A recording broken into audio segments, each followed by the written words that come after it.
जबलपुर गांव के जंगल में बबली एक ठेले में गन्ने का जूस बेचा करती थी। उसकी दुकान बहुत अच्छे से चलती थी और गर्मी में तो ग्राहकों की हमेशा से भीड़ लगी रहती थी। बबली सबसे बहुत अच्छे से बात करती थी। ऐसे ही बहुत समय तक काम करते हुए उसने बहुत पैसे कमाए और फिर कालू से शादी कर ली। अपनी सफलता के कारण उसको बहुत घमंड हो गया था और वो गरीब ग्राहकों से बदतमीजी से बात करती थी। बबली दीदी, मुझे 2 ग्लास ताज़ा गन्ने का जूस देना, मैं आपको पैसा कल दे दूंगा। अगर कल पैसे देने हैं तो कल ही जूस पीना। तुम गरीब लोगों की सेवा के लिए दुकान नहीं खोली है मैंने। अरे बबली दीदी, आप ऐसे कैसे बात कर रही है? मैं तो आपका रेगुलर ग्राहक हूँ। देखो बंटी भैया, पैसे रखो और जूस पियो। और हाँ, आज से गर्मी शुरू हो रही है ना, आज से 20 रुपया ग्लास नहीं बल्कि 40 रुपया ग्लास गन्ने का जूस मिलेगा। इस तरह से बबली बहुत घमंड हो चुकी थी। गरीब ग्राहकों से पैसे रखवाती थी, फिर गन्ने का जूस देती थी। कोई गन्ने का जूस नहीं बेचा था जिसकी बबली फायदा उठा रही थी। लेकिन अगले ही दिन बबली की दुकान के सामने पीलू चिड़िया अपना गन्ने का जूस का ठेला खोलती है। उसकी दुकान चलती देखकर बबली उसे जलने लगती है। पीलू चिड़िया, तुम मेरे ठेले के सामने गन्ने का जूस क्यों बेच रही हो? मैं तुम्हारी दुकान चलने नहीं दूंगी। अरे सुंदरी दीदी, गुस्सा मत करो। जंगल में इतने ग्राहक हैं कि हम दोनों की दुकान अच्छे से चल सकती है। पीलू की बातें सुनकर बबली चुप हो जाती है। पीलू अपने ग्राहकों से बहुत अच्छे से बात करती थी, जबकि बबली अभी भी बहुत घमंड से रहती थी। जल्द ही पीलू की दुकान में भीड़ लगने लगती है, क्योंकि वो गन्ने का जूस को सिर्फ 15 रुपए में बेचा करती थी। ये पीलू तो बहुत ही चालाक निकली, सस्ते दामों में जूस बेच रही है। इसकी दुकान बंद करवा दूंगी। मैं भी दाम कम कर देती हूँ, लेकिन उतने पैसों में मैं गन्ने का जूस नहीं बेचूंगी, बल्कि केमिकल वाला नकली मिलावटी जूस बेचूंगी। ग्लास का जंबो साइज बड़ा देखकर जंगल वाले मेरे ही पास आएंगे और पीलू की दुकान बंद हो जाएगी। फिर ऐसा सोचकर बबली अपने घर में केमिकल वाला जूस तैयार करती है और मन ही मन बहुत खुश होती है। जंबो गन्ने का जूस ले लो, जंबो गन्ने का जूस। इतने बड़े गन्ने का जूस कभी नहीं देखे होंगे। जंगल के पक्षी बबली की आवाज सुनकर उसकी दुकान की तरफ भागते हैं और ग्लास का साइज देखकर लालच में आ जाते हैं और सिर्फ कुछ ही मिनट्स में बबली के जंबो गन्ने का जूस बिक जाता है। देखा पीलू चिड़िया, मुझसे पंगा लेने का नतीजा, मैं तुम्हारी दुकान बंद करवा के ही रहूंगी। उसी दिन से पीलू की दुकान में ग्राहकों की कमी होने लगती है और अगले दिन से तो कोई भी उसकी दुकान नहीं जाता है। थोड़े ही दिनों में पीलू को दुकान बंद करने की नौबत आ जाती है। तभी एक दिन डॉक्टर हरिया उसकी दुकान पहुंचते हैं। पेलो, मुझे 1 ग्लास जूस देना। बबली की दुकान में भीड़ है, मुझे लेट हो रहा है, नहीं तो मैं उसी की दुकान में जाता। ये लीजिए डॉक्टर सर। अरे वाह, ये बहुत ताज़ा है। ऐसा करो, तुम मेरे हॉस्पिटल में रोज 20 ग्लास भेज दिया करो मरीज के लिए। पीलू ये सुनकर बहुत खुश हो जाती है और हरिया के मरीज उसके गन्ने का ताज़ा जूस पीकर ठीक हो जाते हैं। लेकिन तभी वहाँ बबली की दुकान से गन्ने का जूस पीने वाले पक्षी आते हैं और उल्टियाँ करने लगते हैं। अरे ये क्या, इन्हें तो उल्टियाँ हो रही है। उनका टेस्ट होता है और उनसे हरिया पूछता है कि वो लोग क्या खाए पिए थे। तब वो बताते हैं कि रोज वो बबली के यहाँ जूस पीते हैं। बबली, तुमने इस गन्ने की जूस में क्या मिलाया है? तुम्हें पता है सबको किडनी में स्टोन्स हो गए हैं। इन सब की तबीयत खराब हो गई है तुम्हारी दुकान का गन्ने का जूस पीकर। अरे ये लोग पीलू की दुकान का जूस पिया करते थे। फिर हरिया बताता है कि पीलू की दुकान के जूस से उसके बीमार मरीज ठीक हो गए हैं। इसके पहले बबली कुछ बोल पाती, सभी पक्षी उसको घेर लेते हैं। बबली, तुम हमसे इतना सारा पैसा लेती हो गन्ने के जूस का, लेकिन ये जहर बेच रही हो। वो पीलू कम दाम में भी हमें स्वादिष्ट और सेहतमंद गन्ने का जूस पिलाती है। अब तुम्हें इसका हर्जाना भुगतना होगा। ऐसा कहकर सभी पक्षी बबली को पुलिस के हवाले कर देते हैं। पीलू पूरी ईमानदारी के साथ स्वादिष्ट गन्ने का जूस बेचना जारी रखती है और जंगल वाले उसकी बहुत तारीफ करते हैं। अब जंगल में बस उसी की गन्ने का जूस का दुकान थी। बबली अपने लालच के कारण सजा भुगत रही थी। पीलू और बाकी लोग अब हंसी खुशी रहने लगते हैं। थोड़ी देर में निधि जन्मदिन का केक काटती है। सभी वह केक खाते हैं। चिंटू खरगोश भी वह केक खाता है। पार्टी खत्म होने के बाद निधि बंदरिया सभी को चॉकलेट देती है। निधि बंदरिया का जन्मदिन आने वाला है और निधि बंदरिया के पापा रॉकी भालू काम से आ गए हैं। निधि की माँ शारदा लोमड़ी रसोई में खाना बना रही है। आज निधि बहुत ज्यादा खुश है। उसकी खुशी का कोई ठिकाना नहीं है। बेटी निधि, कल तुम्हारा जन्मदिन है, तो बताओ बेटा तुम क्या खाना चाहती हो? तुम्हारे जन्मदिन पर मैं सारा तुम्हारा मनपसंद का खाना बनाना चाहती हूँ। मम्मी, आपका जो भी मन हो आप अपनी मर्जी से बना लो, मैं तो कुछ भी खा लूंगी। मम्मी, आपने मेरे जन्मदिन के लिए इतनी बड़ी पार्टी प्लान की, मेरे लिए यही काफी है। मम्मी, बस आप मुझे आपसे कुछ नहीं चाहिए। देखा न शारदा, हमारी बच्ची अब बड़ी हो गई है, हमारी कितनी फिक्र करती है। अच्छा निधि बेटा, बताओ तुम्हें अपने इस जन्मदिन पर क्या गिफ्ट चाहिए? हम तुम्हें वही ला कर देंगे। पापा मम्मी, आप मुझे खुशी खुशी जो भी देंगे मुझे वो बहुत अच्छा लगेगा। आप मेरे गिफ्ट के लिए इतना परेशान मत होइए। मैं तो बस चाहती हूँ कि आप मेरे जन्मदिन पर आकर बहुत मस्ती करें। और हाँ पापा, मैं चाहती हूँ कि हमारे घर में जो मोना आंटी काम करती है, कल वह भी मेरे जन्मदिन पर शामिल हो और वह भी मेरे जन्मदिन पर बहुत मजे करे। ठीक है निधि, जैसा तुम चाहती हो वैसा ही होगा। मैं अभी तुम्हारी मम्मी से कहता हूँ, वह जाकर मोना से कल जन्मदिन के पार्टी में आने के लिए कह देगी। सुनो शारदा, तुम मोनी लोमड़ी से कह देना वह अपनी बेटी के साथ कल निधि की जन्मदिन पार्टी में आ जाए। ठीक है जी, मैं उसे कह दूंगी। मोना लोमड़ी के आते ही शारदा उसे जन्मदिन के लिए इनवाइट कर देती है। मोना लोमड़ी खुशी खुशी अपने घर जाकर अपने बेटे चिंटू खरगोश से कहती है, अरे चिंटू बेटा, कल निधि का जन्मदिन है और कल तुम्हें मेरे साथ जाना है। उन्होंने अपनी पार्टी में हमें बुलाया है। अगले दिन चिंटू निधि की पार्टी में जाता है। थोड़ी देर में निधि जन्मदिन का केक काटती है। सभी वह केक खाते हैं। चिंटू खरगोश भी वह केक खाता है। यह केक तो बहुत टेस्टी है, पूरा चॉकलेट से बना है। ऐसा केक तो मैंने पहले कभी नहीं खाया। पार्टी खत्म होने के बाद निधि बंदरिया सभी को चॉकलेट देती है। मेरा तो पेट केक से ही भर गया है। अब ये चॉकलेट मैं कल खाऊंगा, इसे यहीं रख देता हूँ। ऐसा कहकर वह उसे कहीं पर रख देता है। अगले दिन स्कूल से लौटकर उसे याद आता है कि वह चॉकलेट उसने अभी तक खाई नहीं, तो वह उसे उठाकर खाने लगता है। वह बहुत ज्यादा अच्छी लगती है। अरे वाह, ये चॉकलेट तो केक से भी ज्यादा अच्छी है। क्यों ना इसे मैं धीरे धीरे करके खाऊं? एक दिन में खा लूंगा तो कल नहीं खा पाऊंगा। हाँ, मैं आधी कल खाऊंगा और आधी उसके अगले दिन। अगले दिन वह स्कूल से लौटते हुए देखता है कि एक आम के पेड़ पर बहुत सारे आम लगे हुए थे, तो वह भी मन ही मन सोचने लगता है, क्यों ना मैं भी इस आम की पेड़ की तरह अपनी एक चॉकलेट का पेड़ लगाऊं। मैं अभी बाकी बची हुई चॉकलेट अपने घर के आंगन में बो देता हूँ और उसे पानी दे दूंगा। कुछ ही दिन में पेड़ आ जाएगा और मैं बहुत सारी चॉकलेट खाऊंगा और रोज खाऊंगा। वह तुरंत अपने घर जाता है और बची हुई चॉकलेट उठाकर जमीन में गड्ढा खोदकर उसे बो देता है और उस पर मिट्टी डालकर उस पर पानी भी डाल देता है और जोर जोर से हंसने लगता है। तभी वहाँ उसकी माँ मोना लोमड़ी आ जाती है और उससे कहती है, क्या हुआ चिंटू, तुम बहुत खुश लग रही हो, क्या बात है? हाँ मम्मी, मैंने ना यहाँ पर अपनी चॉकलेट डाली है। कुछ ही दिन में ना यहाँ एक बड़ा सा पेड़ उग जाएगा, फिर मैं रोज चॉकलेट खाऊंगा और मम्मी मैं तुमको भी चॉकलेट खिलाऊंगा। अरे मेरे मासूम से बच्चे, ऐसे चॉकलेट का पेड़ थोड़ी उगता है। तुमने लालच में आकर अपनी चॉकलेट भी खराब कर ली। चिंटू को अपनी गलती का एहसास होता है कि वह चॉकलेट के लालच में आकर गलती कर दिया है।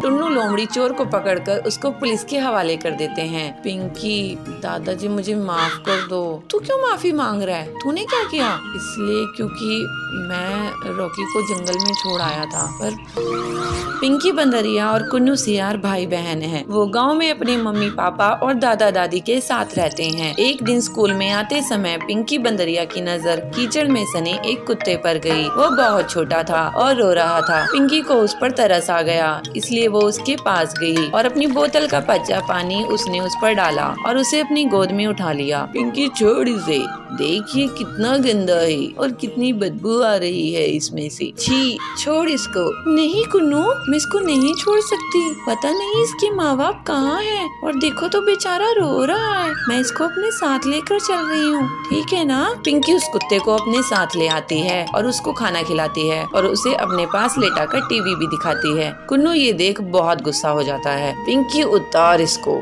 ये हम दोनों का बेड है ना, तूने इसको कैसे बिठाया, उतार इसको, अभी कितना गंदा है ये, नाली में रहता है, उतार इसको। कुन्नू ये छोटा सा ही तो है, जरा सी जगह ले लेगा तो क्या हो जाएगा। कुन्नू अब और गुस्सा हो जाता है और मन ही मन सोचता है, इस कुत्ते की वजह से मेरी बहन मुझे पराया कर रही है और मेरी चीजें भी छीन कर इसे दे रही है, इसका तो कुछ करना होगा, नहीं तो ये धीरे धीरे मुझसे सब कुछ छीन लेगा। पिंकी उस कुत्ते का नाम रॉकी रखती है। रॉकी के परिवार के बाकी लोग भी रॉकी से बहुत प्यार करने लगते हैं, पर कुन्नू अभी भी उसे घर से निकालने की तरकीबें सोचता रहता है। एक दिन वो रॉकी की पूंछ में पटाखे जलाने ही वाला था कि तभी वहाँ उसकी माँ चुनमुन नीलगाय आ गई। कुन्नू, ये तुम क्या कर रहे हो, उस बच्चे की पूंछ पर पटाखे क्यों जला रहे हो, कोई तुम्हारे साथ ऐसा करेगा तो कैसा लगेगा, छोड़ो उसको, लाओ मुझे दो। चुनमुन से डांट खाने के बाद भी कुन्नू नहीं सुधरता और फिर एक दिन रॉकी के खाने में मिर्ची डाल देता है। रॉकी वो दूध पीता उससे पहले ही उसके दादा टुन्नू शेर वहाँ पहुँच गए। कुन्नू, ये दूध लाल क्यों है, क्या मिलाया है इसमें। कुन्नू घबरा जाता है। सच सच बोलो कुन्नू।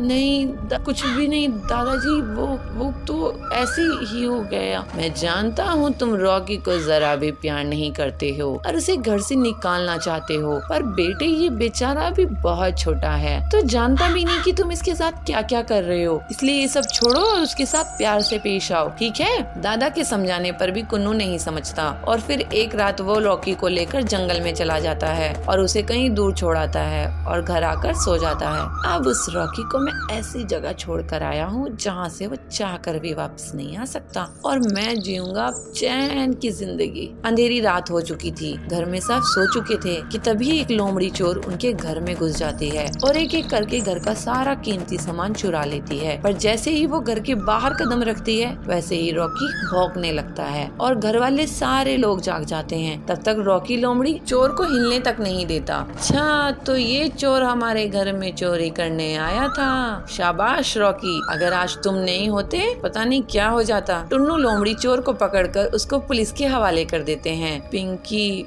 दादाजी मुझे माफ कर दो। तू क्यों माफी मांग रहा है, तूने क्या किया। इसलिए क्योंकि मैं रॉकी को जंगल में छोड़ आया था, पर पता नहीं ये वापस कैसे आया। यही तो खासियत है मेरे दोस्त की। रॉकी मुझे माफ कर दे प्लीज, सॉरी यार, अब हम दोस्त बन सकते हैं, तू दोस्ती करेगा मेरे से। रॉकी अपना एक पैर आगे बढ़ाता है और अब दोनों के बीच दोस्ती हो जाती है। रॉकी कुन्नू का भी दोस्त बन जाता है और फिर सब खुशी खुशी रहते हैं। शहर के एक जंगल में पीलू अपने पति बबलू कबूतर के साथ रहा करती थी। वो अपने पति को लंच बॉक्स देकर उसे ऑफिस भेजती है। तभी उसे एक अपने मोटर वाहन से उतरती दिखती है। अरे बबली तू, अरे पीलू तू यहाँ कैसे। बबली, मैं और मेरे पति इस घोंसले में किराए से रहने के लिए आए हैं। अच्छा चल, मैं अब घर के अंदर चलती हूँ, मुझे इतनी देर धूप में रहने की आदत नहीं है, मैं तो एसी में ही रहती हूँ। अच्छा, लेकिन स्कूल में तो तू हमेशा बाहर धूप में ही खेला करती थी। स्कूल की बात अलग थी, अब मैं अमीर घर में शादी होके आई हूँ, मुझे धूप बिल्कुल सूट नहीं करती है। दूसरे दिन पीलू बबली के घर अचार लेकर जाती है। बबली ये देख, मैं तेरे लिए आम का अचार लेकर आई हूँ, इसे मेरी सास ने बनाया है, वो भी घर में। अरे ये ऑयली अचार मैं नहीं खाती हूँ पीलू, ये सब गांव में चलता होगा, मेरे यहाँ नहीं, इसे तू वापस ले जा।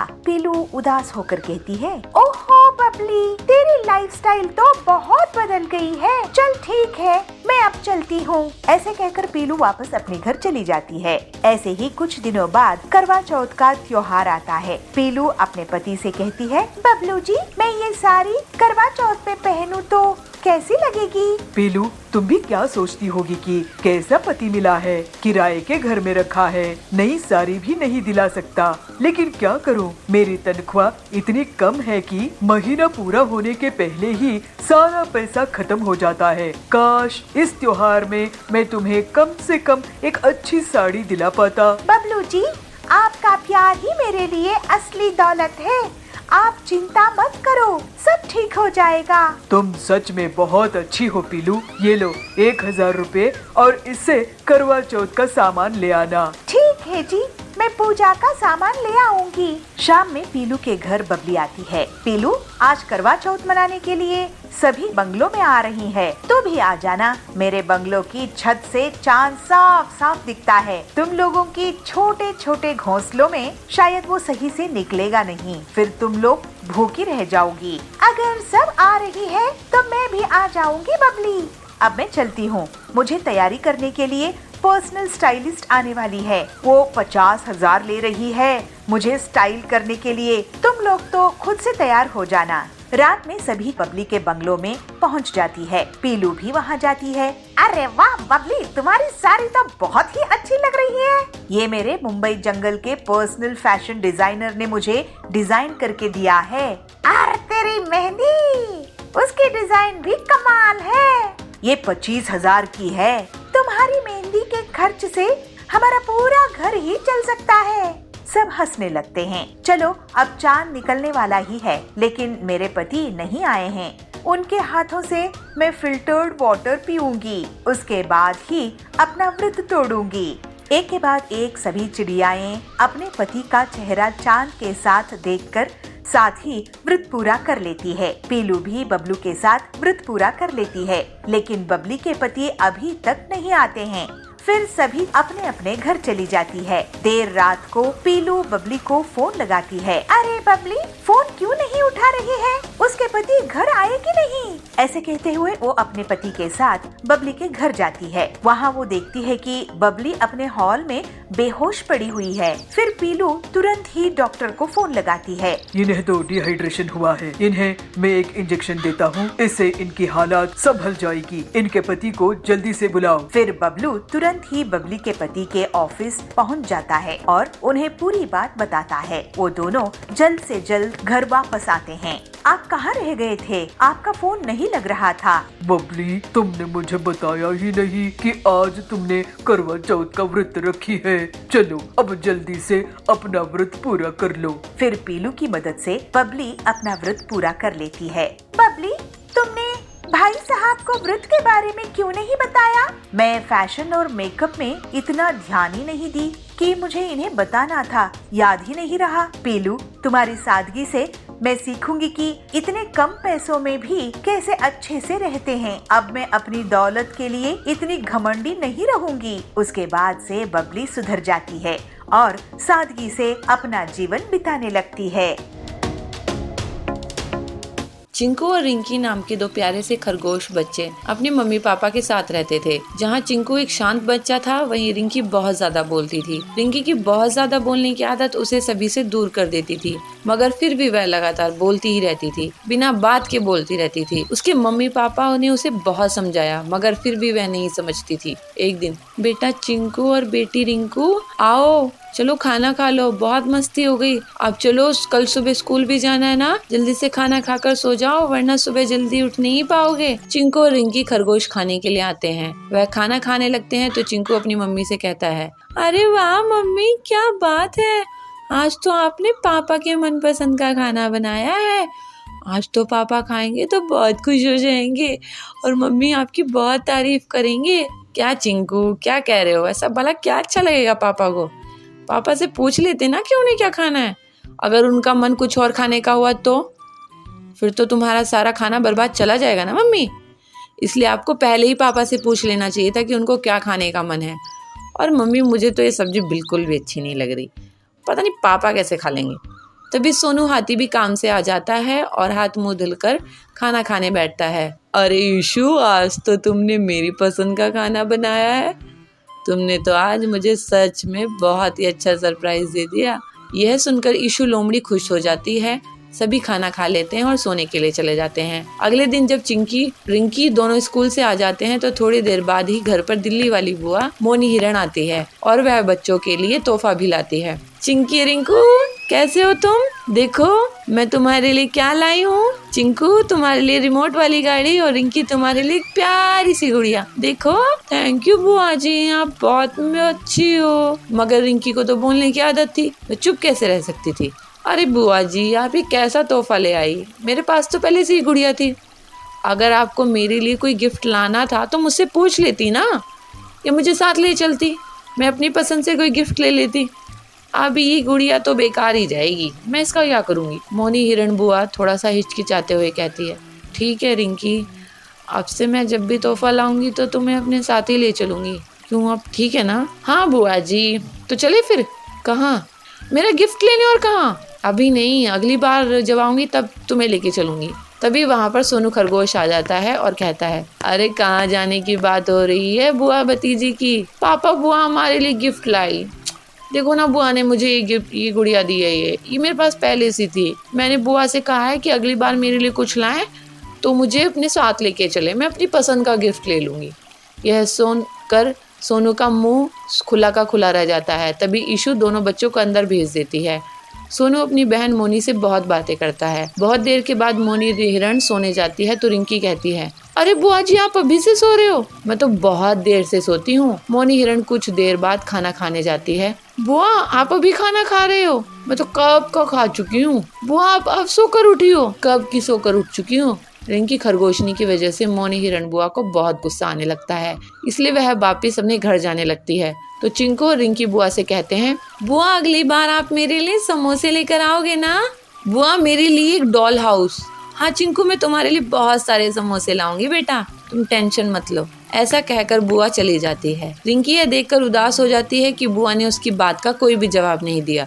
बेटी रिंकी, तुम्हें ऐसे यूं बेवजह नहीं बोलना चाहिए। तुम्हारी आदत किसी को भी अच्छी नहीं लगती है। अगर तुम इसे नहीं सुधारोगी सब लोग तुमसे कट जाएंगे, कोई भी तुमसे बात करना पसंद नहीं करेगा, जैसे बुआ ने किया। रिंकी अब समझ जाती है और वह बहुत ज़्यादा बोलना अब कम कर देती है। तो इसीलिए तो हम सब आप कहते हैं कि ज़्यादा मत बोला करो बच्चे, माँ बाप जो कहते हैं उनकी सुना करो।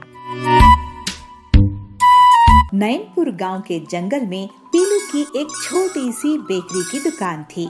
उसके हाथ के जाम, पिज्जा, बर्गर लोगों को बहुत पसंद आते थे और उसके यहाँ हमेशा भीड़ लगी रहती थी। पीलू की बहुत तारीफ होती थी। वहीं पर उसकी दुकान के सामने जाबाज की भी बेकरी थी। वो पीलू से बहुत जलता था। एक दिन वो नया साल शुरू होने के पहले अपनी दुकान में केमिकल से बने अलग अलग फ्लेवर्स के बड़े बड़े पिज्जा, बर्गर बेचना शुरू कर देता है। बड़ा साइज होने की वजह से लोग वहीं जाते थे, लेकिन उसका स्वाद उन्हें अच्छा नहीं लगता था।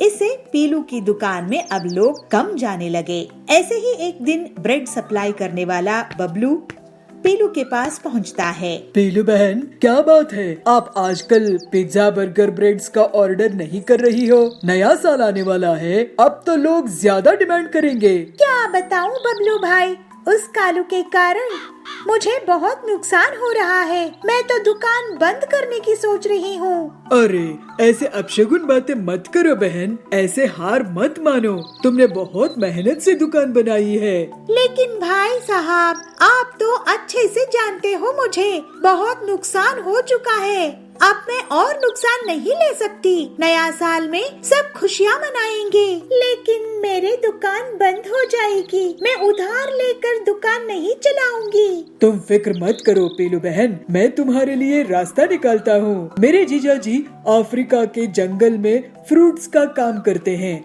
मैं तुम्हारे लिए वहाँ से अनोखे फ्रूट्स मंगवाऊंगा। तुम्हारे हाथों में तो वैसे भी जाम बनाने का जादू है, बाजार में पहचान है। तुम जाम में जरूरी विटामिन होते हैं कहकर बेच देना। काम कम दाम में लोग बहुत खरीदेंगे, इससे उनका भी फायदा होगा क्योंकि वो केमिकल से बना हुआ जाम नहीं होगा। बस फिर क्या, तुम उससे खूब मुनाफा कमाना। वाह बबलू, नए साल में नया काम, नया जाम, मजा आएगा।